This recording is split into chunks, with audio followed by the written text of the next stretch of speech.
Hello there, Virgos. Welcome to your tarot reading.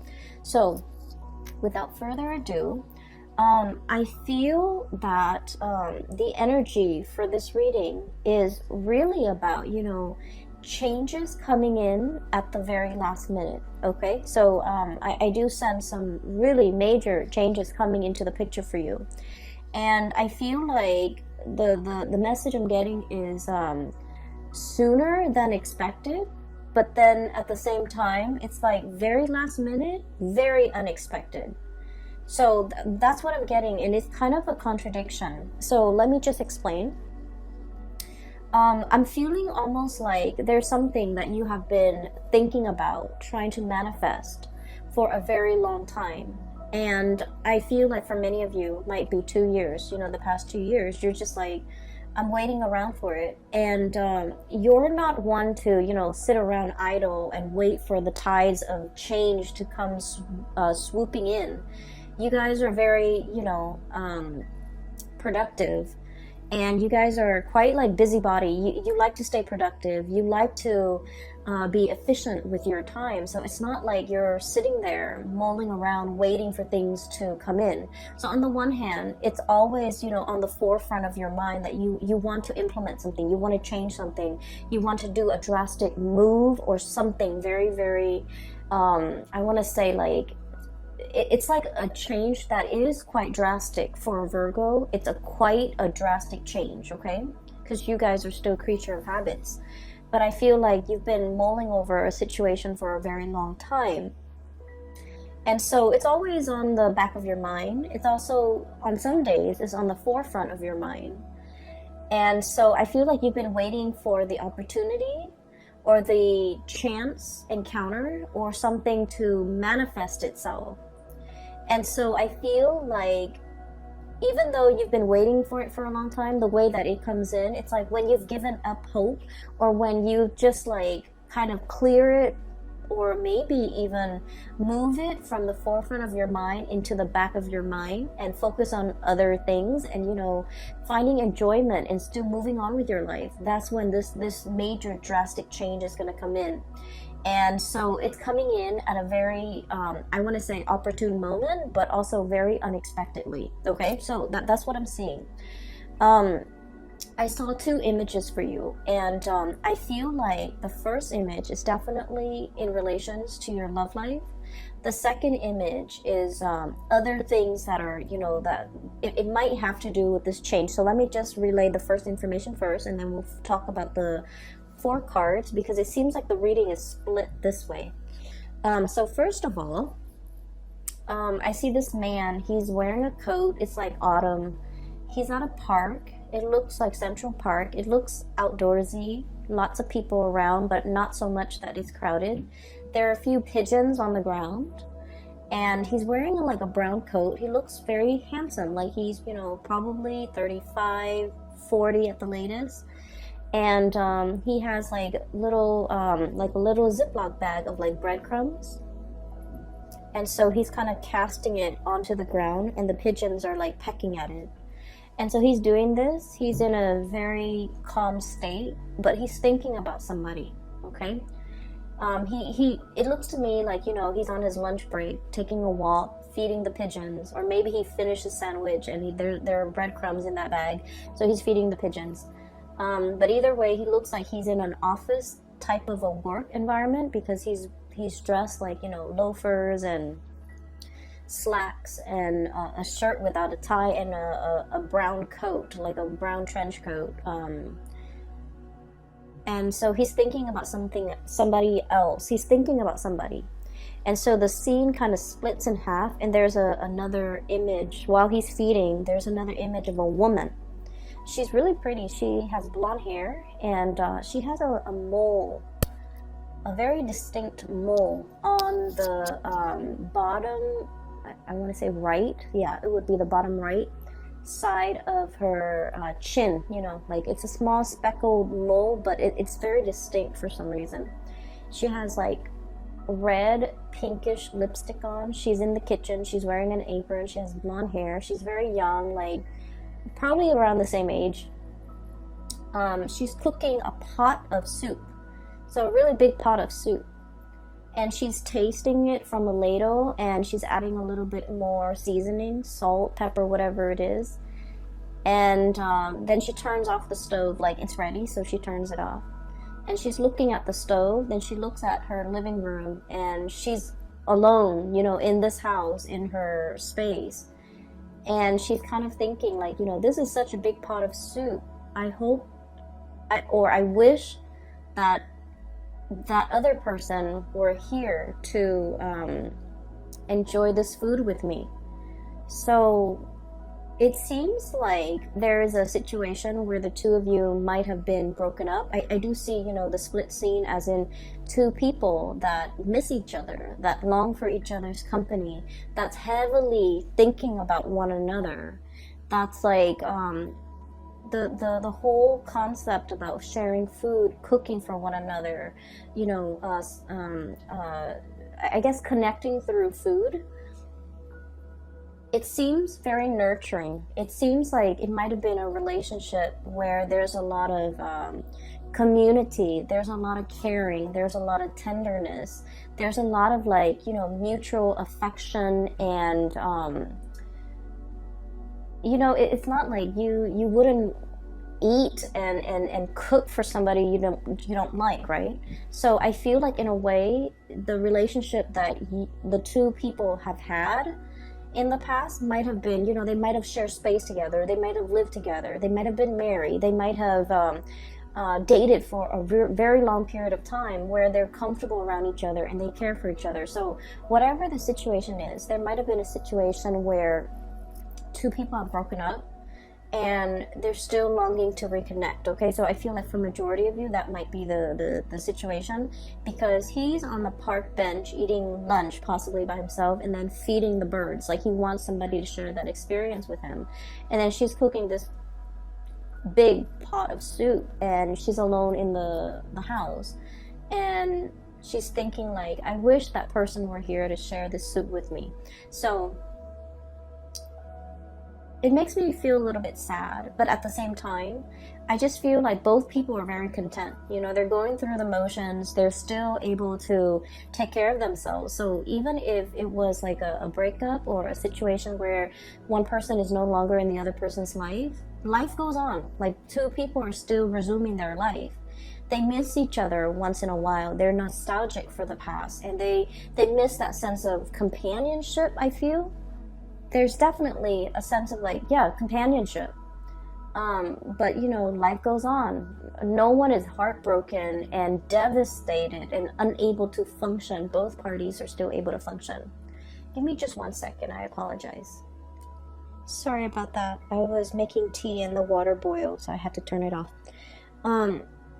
Going back to that image that I saw, I feel for many of you, the fact that these two people are, you know, in different places, like there might be like geographical distance, and the fact that they're heavily thinking about each other denotes to me like a really strong soul connection. Okay, and it's depicted here. I have the Two of Cups. This is the sense of companionship. Okay, the Cups energy deals with like emotions and also spiritual energy, where two people feel very, very connected. Okay, when they think about you, you know they're thinking about you, and it's sort of like, you know, feeds into this loop where you end up reverting to, you know, thinking about them, and vice versa.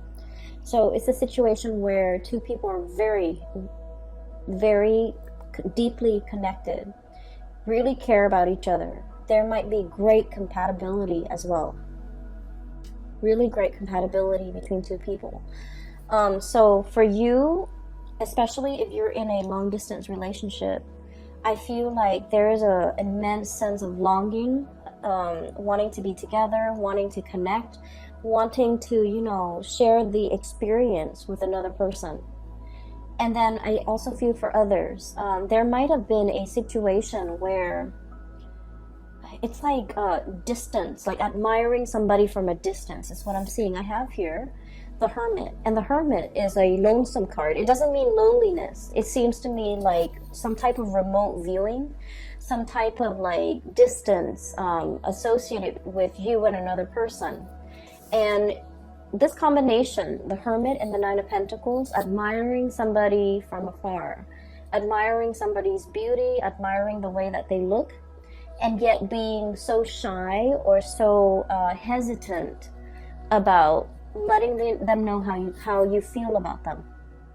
Okay, so if you're geographically distant from the person that is, you know, really occupying a lot of your thoughts, and you're thinking heavily about them, I feel like they are definitely also thinking about you. And then I also feel, you know, with Virgos are deeply shy by nature. And so I do sense that some of you might have somebody that you're really admiring from afar. You know, you're like wanting to touch them, wanting to talk to them, wanting to communicate, wanting to really tell them how you feel. But in a way, your feelings for this person scares you. You like to be in control of your emotions. You're also very rational. And I've mentioned this before, but Virgoing people don't fall in love. Like, love at first sight is not a thing for you guys. You can date somebody for a very long time, but if you haven't, you know, made up in your mind that you're in love with this person, you might never fall in love with the person. So I feel like, you know, you're very sensible and just like even keel and level-headed when it comes to relationships, when it comes to love, when it comes to emotional expression. And so I feel like you're feeling this wave of emotions overcoming you, and you kind of, you know, shrug it off or cast it aside. You're like, that's not rational. I barely know this person. It's not rational, you know, to like be head over heels and fall in love with someone when I barely know them. So I feel like you have someone that you're really admiring. You really like this person. They're very independent. I'm getting a feeling of like somebody who might be, let me see, like somebody who's quite exotic, who you know,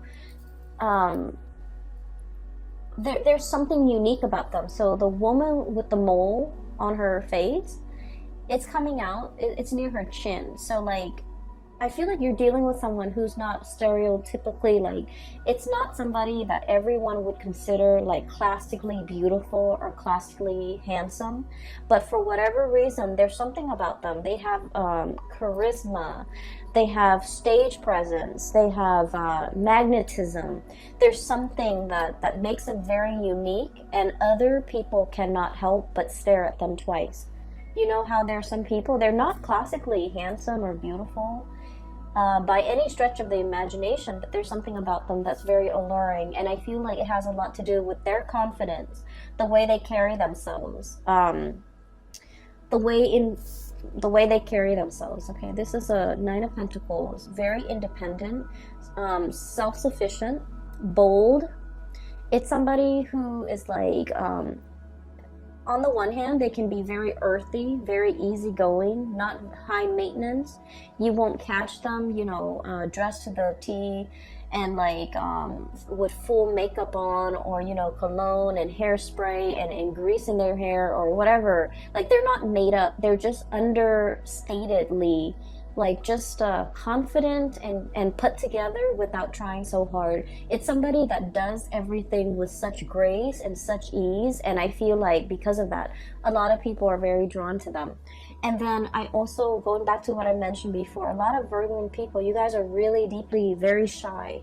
You do get stage fright. You don't like to be on center stage. You don't like to have a lot of attention on you. You feel a little bit out of place. And for some of you, okay, please don't get offended. You might feel a little bit, you know, socially awkward in probably a social setting, or in a setting where you don't know a lot of people. You might feel very socially awkward when you have to give a speech, give a talk, when you're speaking and everyone is staring at you. Like, you don't like that attention. And so you admire this person for the bold and the, I guess, like the confident way in which they move through life. the ease in which they do everything, and the ease in which things just magically work out for this person. So I feel like you really deeply admire this person. And you might be admiring them from afar. And I feel like for some of you, they are also feeling that way about you. But I feel that the gravity of your feelings for them, it's overwhelming you. You know, like you're kind of dumbfounded about, like, I don't believe in love at first sight. You know, why do I feel so strongly about this person when I barely know them? There's a little bit of intrigue and mystery here. And it's like you might not know a lot about them. They might not know a lot about you. You might see each other casually in passing, and you might feel like, wow, that would be a really good person for me to date or for me to have as a girlfriend or a boyfriend. And I do sense like they have no idea how you feel. And so, you know, trying to make conversation, making small talk. Virgos don't really like that, but like making small talk and trying to get into their inner circle and trying to, I'm hearing infiltrate, you know, trying to like get one leg in the door, okay? I feel like that might be a really good first step, because they might not have an idea as to how strongly you feel about them, and you're kind of scared of the impact that they're having on you, all right? So let me just, that's for like singles. I feel like there's someone who's really capturing your imagination, and I'm just feeling like you're tongue-tied and nervous, and you get flustered, and you might flush and turn red when they're around or when you think about them, because I feel like your desire for them and your feelings for them can be a little bit overwhelming. Okay, so that's for singles. I'm feeling as if, for those who are in a relationship, okay, if you're together with somebody, you and your partner have like you're kind of like at a major crossroads, not because of the relationship, but you're planning to make some major moves, okay? Make some major moves. And I feel like for some of you, we have here the Two of Pentacles. And the Two of Pentacles is about juggling jobs, juggling responsibilities, trying to figure out, you know, do I stay here where it's stable, or do I go somewhere else? And I feel like this decision, you're trying to think of it. It's like it doesn't exist in a vacuum. You're not making this decision alone. There's inputs from your partner. There's considerations from your partner that's like coming into the picture. And so like you're trying to make all the pieces fit, okay? And that's going to become a little bit more apparent when I talk about the next image that I see. Make all the picture like the pieces fit together so that you can, you know, implement some type of a plan. So there's a lot of mulling over. There's a lot of communication. And then I also feel as well, there's a sense of like temptation, okay? You might be in one relationship and you're captivated by another person, okay? I'm seeing a lot of like earth and water. So like another earth sign, Virgo, Taurus, Capricorn, and water sign, Pisces, Cancer, Scorpio. So you might be in a relationship with one of those signs, and then you're like fascinated or interested in another person, okay? And so you're trying to, you know, figure out what course of action to take, what you should do. Do I stay in this relationship or do I jump into another relationship? So I feel like there's a lot of relationship energy, really occupying a lot of your mind space, okay? And you know, you're very good at compartmentalizing. You know, when you're at work, you put on your work hat, and then everything else that's not work related kind of falls away. And then when the work day is over, you take off that hat and then you go home, and that's when you think about all the other areas of your life. So you're very able to compartmentalize. But I do feel there's relationships, thoughts of relationship, decisions about relationships and things like that might be occupying the majority of your time for this month. So that's what I'm seeing here. The second image that I saw is I see this jigsaw puzzle. It's a scene of like a tsunami, like an ocean, you know, waves coming in. Not like a giant tidal wave, but it looks almost like those Japanese, you know, pictures of like tsunamis, like ocean waves. Okay, it's a jigsaw puzzle. It's incomplete. The edges are already filled in, but the pieces are missing from the inside. And so I see somebody's hand putting the pieces together. And the person finds this piece, and the color scheme is very, very similar to something that's part of the wave over here. The color scheme is really similar. So you know how when you do jigsaw puzzles, the strategy is do the edges and then, you know, group all the pieces together that have similar color schemes and then go from there, right? So that's the way I feel like a systematic Virgo's mind would work. Like pieces should fit together. And so the hand holds up, and I think it's a guy's hand, it's a man's hand, and he finds this piece and he's like, oh, it's going here. And then he tries to fit it in, rotates it, it doesn't fit. And he's all like, but it has to, the colors are so similar. And so he puts it down and he was like, maybe there's something wrong with the laser that were used to cut the pieces. So he starts, you know, turns his hand into a fist and starts like pounding on it to make sure it fits. But sure enough, it doesn't fit. And so he puts it aside, and you see it in fast motion where he finds pieces and everything's filled in, and at the very end there's one piece missing. And then he goes, oh, that piece that I put aside, now it goes here. And then the scene just kind of cuts out.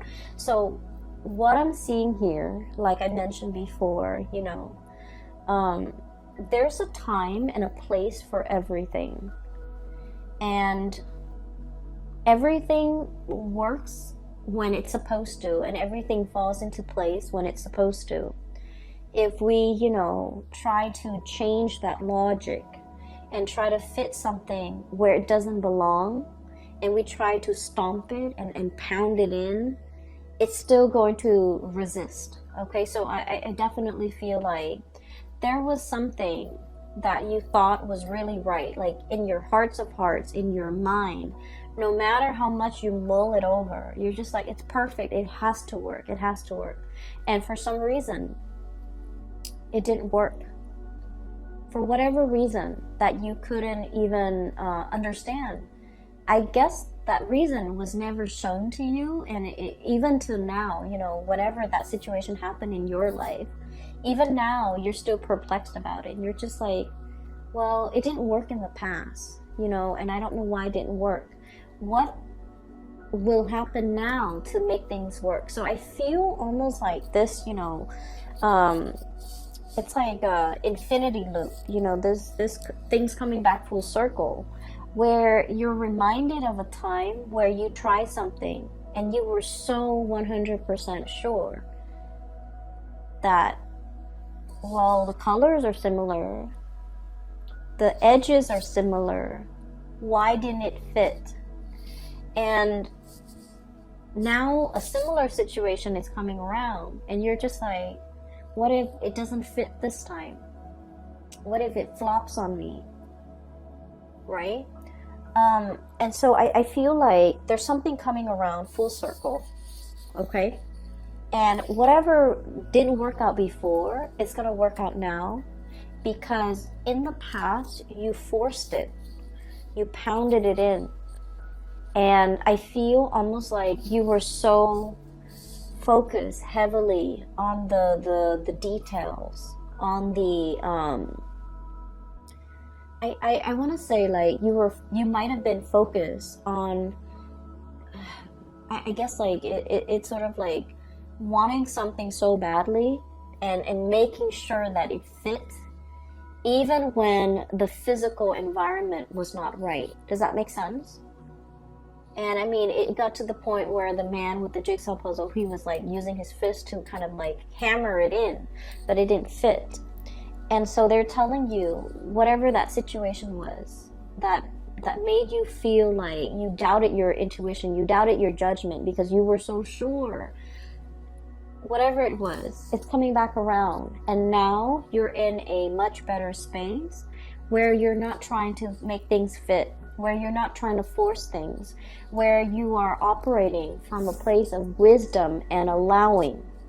And that's when the situation is like, it's right, okay? So there's a time and a place for everything. We have to be able to see the big picture in order to understand how the parts all fit together. Does that make sense? And the reason I say that is you have some two cards here that are back to back. 5 of Swords. And then the 6 of Swords. I'm sorry. 5 of Wands. Excuse me. And then the 6 of Wands. Okay? So, oh, I'm sorry. This is the 5 of Swords. So, the 5 of Swords is a situation where we're kind of like arguing, bickering. And the sword energy denotes communication, thought processes, mental processes that might have been faulty, where no one is really getting a word in. Everyone is bickering. Everyone is trying to, be right, trying to prove that they're right. And with the 5 energies, 5 indicates some major turning point, some major change, okay? And then we have here the 6 of Wands, which is a victory. There's a situation here in the past, it was punctuated with a lot of conflict, with a lot of faulty reasoning, with a lot of just like, I believe this, even though I haven't really done the research, I still believe this. You might have been dealing with people like this in your environment where the energy that they kick up around them was like a repellent for good things to come. Okay, there might have been an environment that you were in where, let's say this, okay, if you're like ever walking or running on a dirt path, right? If you're running or walking on a dirt path, with every footstep or with every step, it kicks up a little bit of dust, right? And so just imagine energetically when you're in this type of environment where people are constantly bickering, constantly shuffling around, moving around, trying to prove themselves right, trying to one up the other person. Like, if it's like laden with a lot of chaos and a lot of activity and a lot of competition, it creates a major dust cloud, like a major sphere or a major environment where there's a lot of, negativity, negative energies. And so it repels, you wouldn't want to walk over where that dirt cloud has been stirred up, right? And so this environment was a repellent for good things to come in the picture. And so whatever it was that you were trying to do, I feel like it flopped down. It didn't have a lot of support. It just couldn't see the light of day. It couldn't rise above the dust cloud, okay? So I'm a little bit inclined to say that the people you might have had around you might not have been good for your growth. The work environment and the colleagues or the energies just surrounding the work environment was not conducive for good things to attract good things or to even, be in alignment with you. And so I see you turning your back to the situation, okay? No more bickering, no more pettiness, no more conflict. I'm turning my back. And as soon as you decide to turn your back, we have a lot of victory, a lot of success coming through. And I'm almost seeing like one after another, like a series of successes, one after another, because you decided to turn your back. You decided to kind of retreat from the ground, okay? Climbing up into the tree, elevating yourself, seeing above the dust cloud, and being able to operate and function from above that cloud of negativity, and to be able to, warm yourself in the sun and to be able to attract a lot of success, okay? So what I'm seeing here is there has been a major change. Whatever didn't work out in the past, I do feel a lot of, success, victory is coming in as a result of you, needing to change this environment in your life, okay? There's some major news associated with it as well. We have here the Page of Swords, and the page energies are snippets and messages coming through, And I do feel like resolution, okay, like being wanting to make a decision but not having all the information, waiting on communication from another source so that you can decide which option to go with. Okay, so I do feel for many of you there's some major swift communication coming through this month in order to splice through that dust cloud and to be able to let things settle, and for you to decide on major changes in your life. Okay, and what I'm seeing as well for many of you, this is like leaving troublesome friendships, colleagues, petty people, I would say. Argumentative, petty people, people who are just like, you know, what's funny is I don't see gossip and slander and things like that. I don't see that in here. I just feel with this Five of Swords, it's like people who constantly want to be right, who have their daily agenda is just wanting to prove themselves right, wanting to show other people how smart they are, and things like that. Okay, so I feel like, you know, you're turning your back away from this. And you might at this point in your life, no longer feeding into this, no longer interested, like you're just disinterested in what's over here because you're seeing the bigger picture. You're looking at things from a higher vantage point, and you're leaving these mortals to squabbles amongst themselves because you're just disinterested. You're disengaging, and you're distancing yourself. And with the Hermit, it basically spells out to me like a sense of enlightenment, okay? Not being bogged down with the material things that at the end of the day don't really matter, but operating from a higher vantage point, okay? And what I'm also getting, the last three cards in this deck, we have the Tower, sweeping waves of change, okay? So that jigsaw puzzle where I saw the tsunami, the theme is very similar to this card here, okay? What I'm feeling here is, I pulled out this card earlier to clarify what the Tower represents. And this card to me is about manifestation, is about, it's almost like, you know, thinking whether or not we have the capabilities and the skills and the know-how and the ability to do something.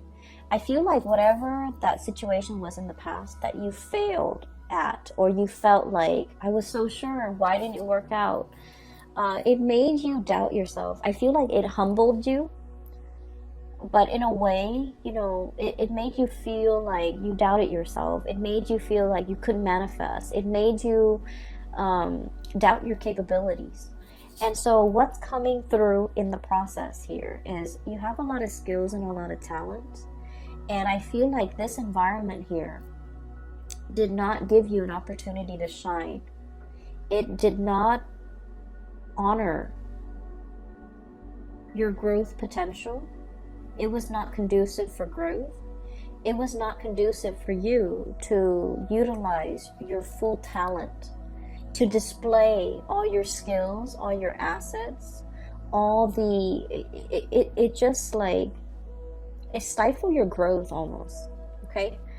And so there is a huge sweeping change coming into the picture. So this is a mermaid here, Five of Cups, okay? Wondering about something that, like a missed opportunity, okay? Longing for something that's no longer in the picture. But I see this as like a scorched earth, okay? This is a mermaid.